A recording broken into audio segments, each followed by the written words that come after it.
کوئی نیک اعمال بھی تو کرنے ہوں گے. ابھی میں گھر میں کتاب پڑھ رہا تھا، ہمارے اکابر کیسے تھے، نیکیوں میں کیسے حریص تھے، ڈھونڈ ڈھونڈ کر نیکی کیسے کیا کرتے تھے. میں کل پرسوں ایک جگہ گیا، ایک بندہ ملا، استاد جی زکوٰۃ نکالتا ہوں کس کو دوں؟ مجھے کوئی مستحق نظر نہیں آتا. میں نے کہا اپنے خاندان میں تلاش کرو، سب سے پہلے ان کا حق بنتا. اور ہر بندے کو اپنے خاندان کے بارے میں پتا ہوتا ہے.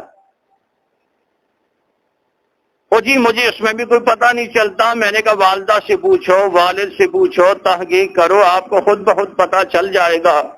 اس لیے کہ زکوٰۃ آپ پر واجب فرض ہے تو مستحق تلاش کرنے بھی آپ کے ذمہ ضروری ہے. اللہ اکبر.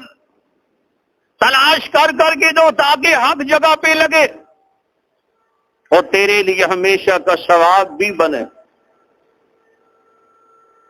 عرض کر رہا تھا کہ ہمارے اکابرین بزرگان دین کتنے حریص تھے نیکیوں کے لیے.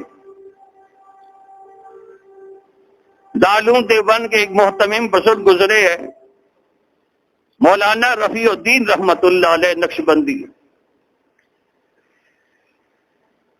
توجہ کرنا، ان کے سامنے یہ حدیث آئی کہ امام مہدی علیہ رضوان اور عیسیٰ علیہ السلام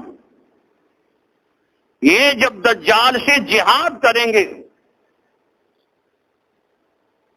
اللہ ان مجاہدین کو ایسا ثواب دے گا جیسا بدر کے مجاہدین صحابہ کو اللہ نے ثواب دیا تھا. بہت بڑی بات ہے.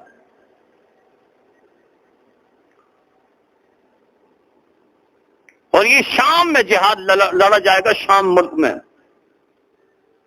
اور کہتے ہیں مجاہدین کے کفار کی صفیں اتنی لمبی ہوں گی، اتنی لمبی ہوں گی، اگر ایک صف کے کنارے سے کوے کو چھوڑ دیا جائے دوسری صف کے کنارے تک پہنچتے پہنچتے مر جائے، جہاں تک جائے گا نیچے لاشیں ہی لاشیں ہوں گی، لاشیں ہی لاشیں ہوں گی. شاہ رفیع الدین رحمت اللہ علیہ فرمانے لگے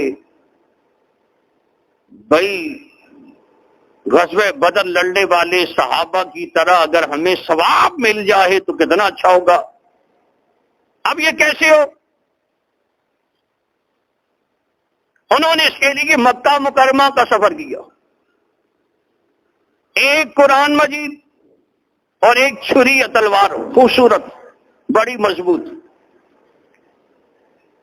میرے دور تک ہمارے گاؤں کے لوہار یہ تلواریں چھریاں بناتے تھے آرڈر پر، اور بڑے مزے کی بات ایسی بناتے تھے کہ ان کو زنگ بھی نہیں لگتا تھا، بڑی مضبوط.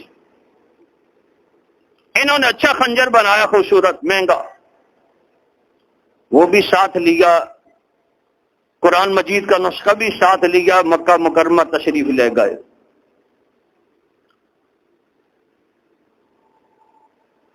اور وہاں کو حضرت عثمان شیبی رحمت رضی اللہ تعالیٰ عنہ کے خاندان کے شیبی کو تلاش کیا جس کے پاس آج بھی بیت اللہ شریف کی چابی ہے. اور آقا صلی اللہ علیہ وسلم نے فرمایا چابی لے لو. تفصیلی واقعہ ہے.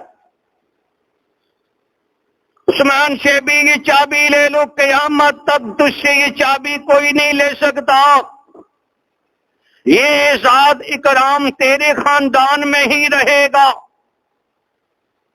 سعودیہ میں کتنے بڑے بڑے واقعات ہوئے، بادشاہ بدلے، حکومتیں بدلی، مار دھاڑ ہوئی، سب کچھ، لیکن اس خاندان کو آج تک کوئی نہیں چھیڑ سکا، اس لیے کہ اس خاندان کو میرے نبی نے دعا دیا.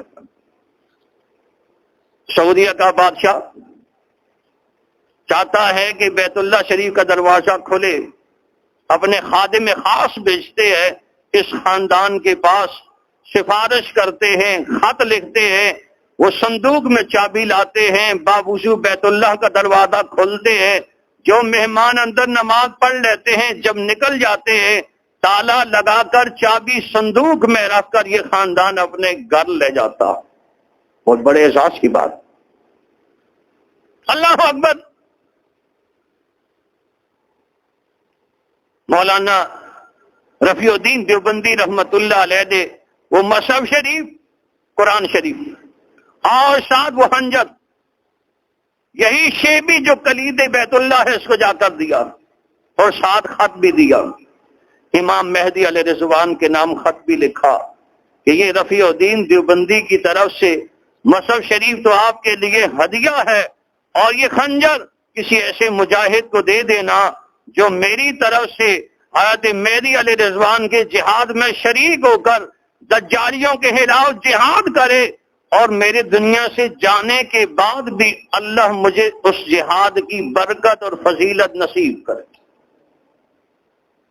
ایسے لوگ تھے حریص.